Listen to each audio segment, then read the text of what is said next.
جی بالکل په دغه وخت کې زه په پاک افغان پوله تورخم باندې ولاړ یم. دلته میټینګ روان دی په 0 پوینټ باندې. افغان چارواکي هم راغلي او پاکستاني چارواکي هم راغلي چې دغه 15 ورځې بند پوله په مکمل طور باندې خلاص شي. چونکې په دغه کې دغه فیصله وشوه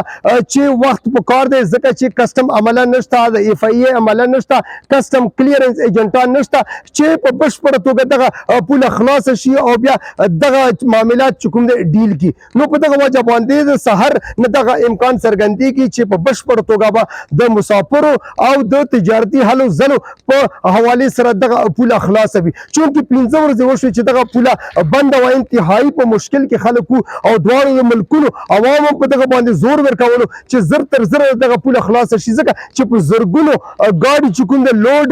چې په هغه کې سبزی، فروټ، مختلف شیان دي د خرابېدو اندېښنه یې څه پکې خراب وشول. او دلته چې کوم مسافر دي انتهایی زیات په تکلیف کې، په جوماتونو کې شپې، په روډونو باندې شپې، او دلته چې ډریوران دي د هغو سره هم بالکل د خرچې هغه پیسې قدر ختمې شوې. نو په دغه وجه باندې د دواړو ملکونو عوامو په دغه باندې زور ورکولو چې زر تر زره